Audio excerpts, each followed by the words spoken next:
오늘 이 새벽에 함께 은혜 받을 말씀은 창세기 45장 1에서 15절까지의 말씀으로 형들에게 자신의 정체를 밝히는 요셉, 형들에게 자신의 정체를 밝히는 요셉이란 제목으로 주의 말씀 증거합니다. 요셉은 유다의 설득력 있는 호소와 베냐민을 위해 기꺼이 희생을 자처하는 그 모습을 보고 그 정을 억제하지 못하여 모든 사람들을 물리치고, 그리고 그 후에 큰 소리로 울면서 형들에게 자신의 정체를 밝히게 됩니다. 자, 그렇습니다. 요셉은 이제야 비로소 형들의 회개와 변화를 확인한 겁니다. 이제 요셉은 형들에게 시험한 모든 과정을 이제 마치는 순간입니다. 그리고 요셉이 얼마나 큰 소리로 울었던지 형제들 외에는 다 밖으로 내보냈지만, 그럼에도 불구하고 요셉의 울음소리가 바로의 궁전에까지 그렇게 전해질 정도로 울었다는 말입니다. 마치 본물이 터져서 한꺼번에 물이 쏟아지듯 그렇게 울었던 겁니다.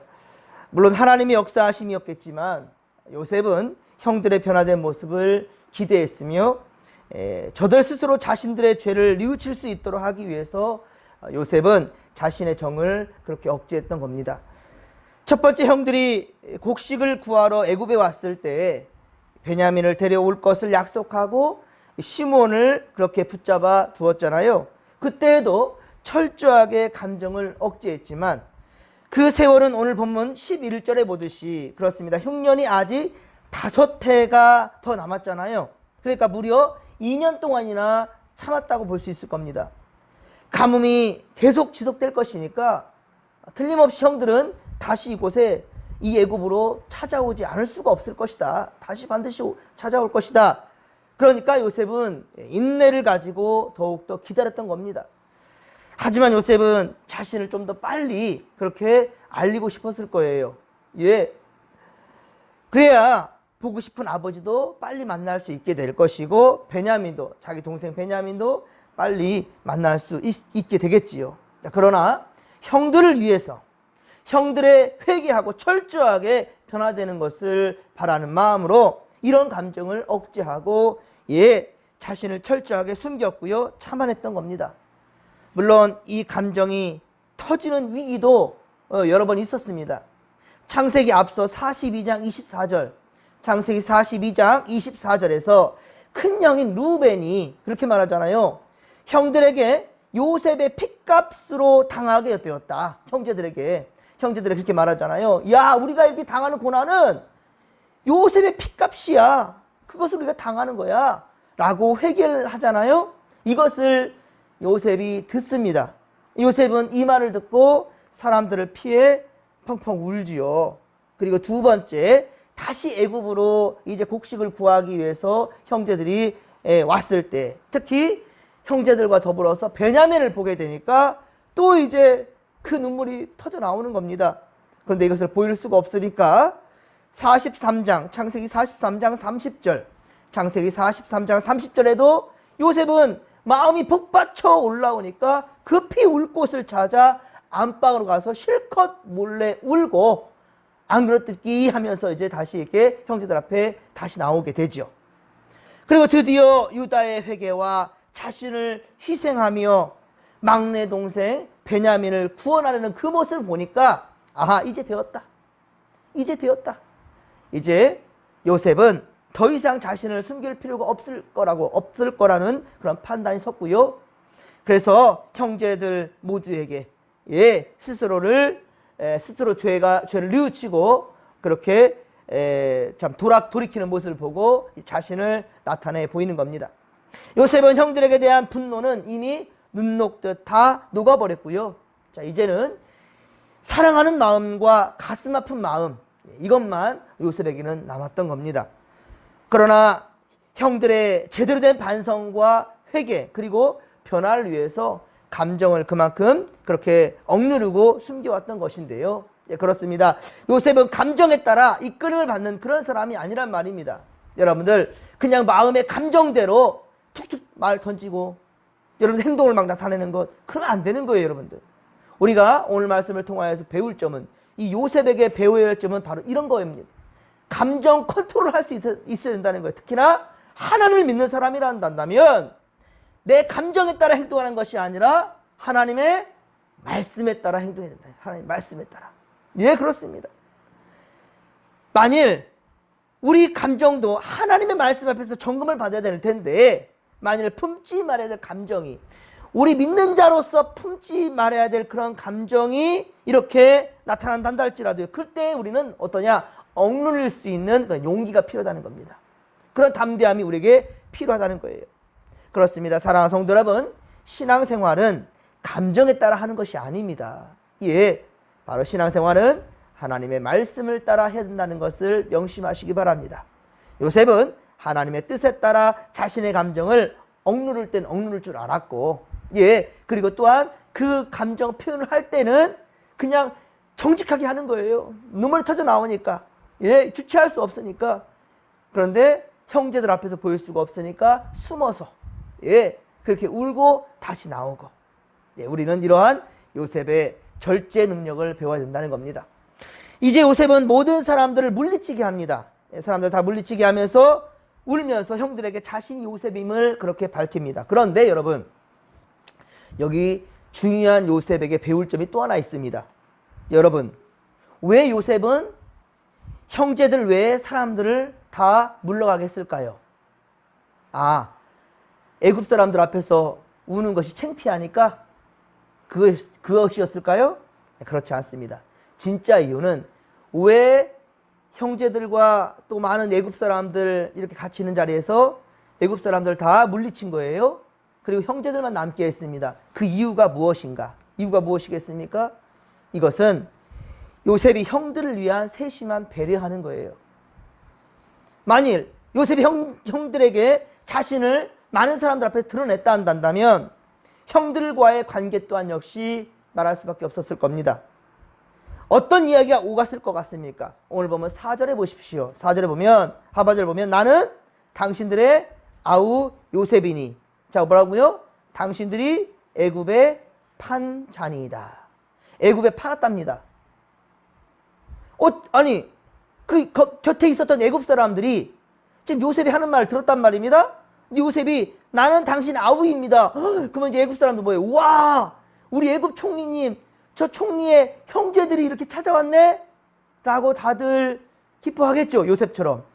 그런데 요셉의 뒷말이 뭐예요? 당신들이, 그렇게 말했을 때 형제들 어떻게 믿어요? 어떻게 당신이 요셉이냐 했을 때 나는 당신들이 애굽에 판 사람입니다. 라고 말했을 때 여러분, 이 이야기를 주변 사람들이 들었을 때 어떻게 판단했겠습니까? 그렇게 된다면 형들의 인격이 완전히 땅에 무너지는 거죠. 예.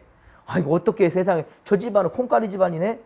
아무리 동생이 미끄러서니 동생을 죽이려고 들고 그리고 세상에 그렇게 이웃나라에 종으로 팔아먹나? 야, 참 저런 인간들, 그렇죠? 선입견이 들 수밖에 없겠지요. 비록 저들이 잘못을 저질렀지만 요셉은 이것이 자신과 형들의 해결할 문제인 것이지 이 문제가 다른 사람들의 입방아 찍고 그리고 내가 정말로 저 형들을 용서했는데도 불구하고 사람들은 계속해서 저 형들에 대한 안 좋은 선입견을 가지고 있겠지요. 세상에 동생도 팔아먹은 정말로 저런 인격 있는 저런 인간들이 다 있나? 라고 계속 그 형제들을 씹겠죠. 요셉은 이것을 볼 수가 없었던 겁니다. 그래서 바로 사람들을 물리친 거예요. 다 나가라고. 그래서 요셉은 다른 사람들을 다 물러가게 한 겁니다. 얼마나 세심한 배려입니까? 그냥 지나칠 수 있는 문제였지만 요셉은 여기까지 신경을 쓰고 있었던 겁니다. 그런데 형들은 요셉이 자신을 밝혔을 때 그 마음이 어떻겠습니까? 완전 충격이었죠. 오늘 보면 3절에 보면 형들이 그 앞에서 놀라서 자, 어떻게 표현했어요? 아무런 말도 할 수가 없었습니다. 아무런 대답도 할 수 없었습니다.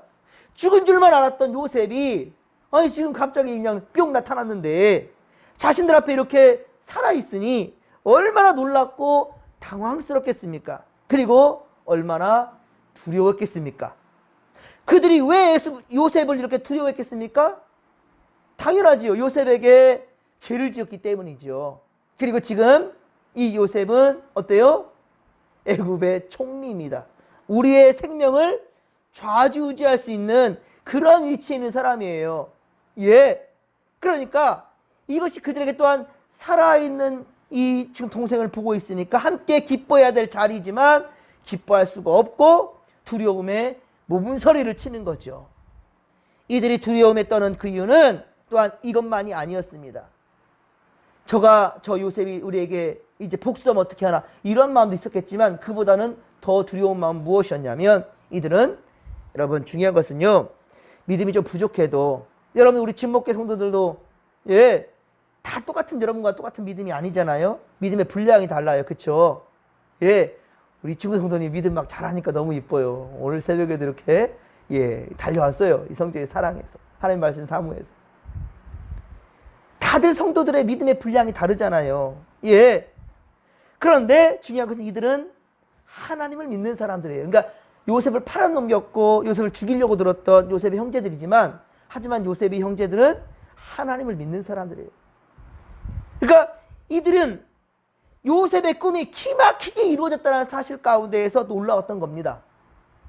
여러분 20년 전에 요셉의 형들이 요셉을 웅덩이에 빠뜨리면서 했던 이야기를 생각하십니까?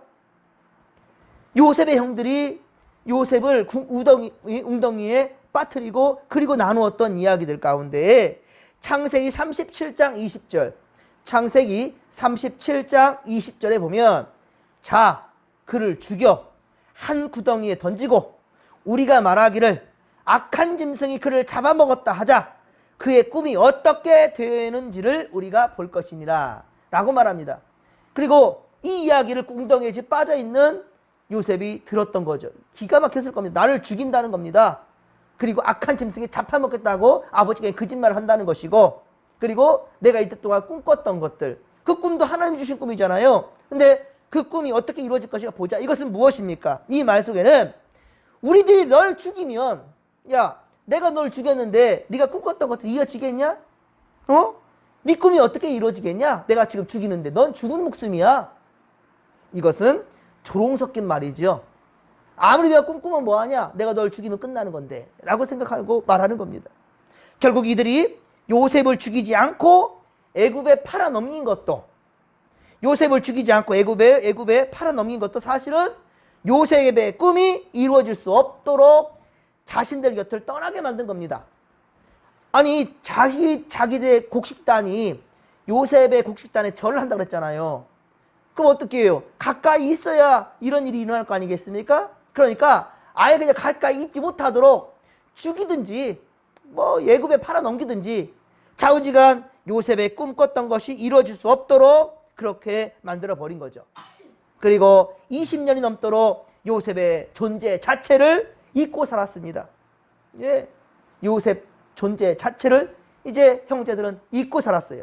하지만 그럼에도 불구하고 이렇게 꿈이 이루어진 것을 보니 왜? 지금 요셉 앞에서 지금 형제들은 지금 죄인처럼 그쵸? 엎드려져 있는 거잖아요 지금. 예. 요셉의 그 잔이 없어졌는데 그 잔이 바로 예 베냐민의 자루 속에서 나왔고 그러니까 이제 베냐민은 죽든지 종이 되든지 우리 또한 역시 다 그런 지금 그런 목숨이거든요. 그러니까 지금 베냐민 앞에 지금 엎드려 있는 거예요 지금. 얼굴도 못 쳐다보고. 그런데 예, 해달별이 예, 요셉에게 절을 한다고 그랬잖아요. 이게 가장 친한 말이냐. 화가 나니까 결국은 요셉을 봤을 때 그렇게 잡아 죽이려고 했고 애굽에 팔아 넘겨버렸잖아요. 그것 때문에 그랬거든요. 그러니까 네 꿈이 이루어지겠냐? 내가 널 죽이든지 널 애굽에 팔아 넘겼는데 라고 생각한 거예요 그들은. 창세기 37장 20절에서. 자 그런데 지금 그 꿈이 이루어진 것을 보니 너무 놀랍고 두려웠던 거죠. 그렇습니다. 요셉의 꿈대로 이루어지는 하나님에 대한 두려움이 이들에게 몰려왔던 거예요. 우리가 믿는 하나님 진짜 하나님 살아계신 하나님이시다. 세상에 어떻게 이럴 수가 있지? 우리는 20년 동안 잊고 살았는데 저 동생의 꿈이 이렇게 이루어지고 있으니. 그렇습니다. 사랑하는 성도 여러분, 하나님께서 주신 꿈은 사람의 힘으로 아무리 막아선다 한다 할지라도요, 여러분 하나님이 주신 꿈이라 한다면 사람의 힘으로는 막아낼 수가 없다는 거예요. 반드시 주님의 뜻대로 이루어진다는 사실을 믿으시기 바랍니다. 그런데 여러분 요셉은요, 두려워 떠는 형들에게 뭐라고 말하는 줄 아십니까? 5절입니다. 자, 5절 말씀을 같이 한번 읽겠습니다. 5절입니다. 당신들이 나를 이곳에 팔았다고 해서 근심하지 마소서, 한탄하지 마소서. 하나님이 생명을 구원하시려고 나를 당신들보다 먼저 보내셨나이다. 아멘. 네, 그렇습니다. 그리고 8절 보시면 그런즉 나를 이리로 보낸 이는 누구다? 당신들이 아니요 하나님이시라. 할렐루야. 당신들이 아니다 하나님이라는 거예요. 예, 그렇습니다. 다 주어는 하나님이십니다. 주어가 형제들이 아니고 내가 아니에요. 모두 다 주어는 하나님이십니다. 하나님이라는 거예요. 하나님이. 예. 당신들이 날 이곳에 판 것이 아니고 하나님이 생명을 구원하려고 나를 당신들보다 먼저 보내셨다는 거예요. 그런즉 나를 이리로 보낸 이는 당신들이 아니고 하나님이라는 거예요. 즉 형들이 요셉 자신을 팔아서 애굽에 온 것이 아니라 하나님께서 그렇게 하셨다라는 고백을 지금 하고 있는 거죠. 요셉은 하나님의 섭리를 믿었던 겁니다. 하나님의 섭리를 믿는 자는 여러분 원망하지 않아요. 어떤 상황에서도 좌절하지 않습니다. 왜 그렇습니까? 그 상황을 보는 것이 아니라 여러분 문제를 바라보면 문제만 남아요. 하지만 문제를 바라보는 것이 아니라 문제 너머에 있는 하나님을 보시면 할렐루야, 그러면 이 문제는 아무것도 아닌 거예요. 여러분 문제 자체를 보지 마시고 상황과 환경 자체만 보지 마시고 이 일을 해결해 줄 수 있는 하나님을 바라볼 수 있게 되기를 주님과 자리 축원합니다. 그러면 감정적으로 불평과 불만의 입술로 범죄할 수가 없어요. 불평과 불만할 수가 없어요. 어떤 상황이든지 할렐루야 주님을 찬양할 수가 있는 겁니다. 그리고 그 뒤에 있는 하나님을 바라보기 때문인 거죠. 그렇습니다. 그 뒤에서 일하고 계시는 하나님의 손길을 믿기 때문입니다. 여러분 요셉의 고백이 옳다고 믿으십니까? 그렇다면 우리도 하나님의 섭리를 믿고 요셉처럼 고백할 수 있어야 된다는 거예요. 하나님이 내 인생의 주어가 되심을 인정할 수 있어야 된다는 거죠. 예, 내가 모든 것을 다 해낸 것이 아니라 하나님이 나를 통하여서 할렐루야, 오늘도 주여 나를 통하여서 하나님의 역사를 이루어 주옵소서 라고 고백할 수 있는 이 하루가, 이 시간이 되기를 주님과 저를 축원합니다. 그렇습니다. 여러분 인생을 살아오면서 여러분들 힘들게 했던 사람들 여러분들 참 많이 있었죠. 지금도 그런 사람이 있을지 모르겠어요. 왜 이렇게 날 미워하고 날 힘들게 하는가? 분명히 그런 사람들이 한 명쯤은 있었을 겁니다. 자, 그러나 오히려 나를 힘들게 했던 사람 때문에 더 하나님을 바라본 순간이 있을 줄 믿습니다. 그렇죠? 여러분들 사람뿐만 아니라 환경과 상황이 여러 가지 힘들 때, 그럴 때일수록 더욱더 십자가를 바라보고 주님을 의지했던 순간들 참 많았을 거예요. 그렇죠? 예, 그렇습니다. 그리고 어떻습니까? 그 당시에는 잘 몰랐지만 지나고 보니까 어떻습니까? 그 속에 하나님의 손길이 있었다라는 거예요. 그 속에 하나님이 있었음을 알게 되는 것이지요. 하나님의 일하심이 느껴진다면 여러분은 참으로 복된 인생입니다. 하지만 인간적으로 생각할 때는 어떻습니까? 요셉은 얼마든지 형들을 원망하고 미워할 수 있었을 겁니다. 복수하고 싶었을 겁니다. 그러나 그는 자신을 판 형제들을 바라보지 않았다는 거예요. 나를 팔고 나를 힘들게 했던, 나를 미워했던 형들을 바라본 것이 아니라 대신에 요셉은 이 모든 가운데 역사하시는 하나님을 바라보았다라는 것이지요. 사랑하는 성도 여러분, 오늘 우리의 섭리를 믿으며, 우리 하나님의 섭리를 믿으며, 우리 가운데 역사하신 하나님을 믿으며 어떤 경우에서라도 오직 그 하나님만을 바라보시고 할렐루야, 요셉처럼 승리할 수 있는 저 여러분 모두가 되기를 주님의 간절히 축원합니다. 축원합니다.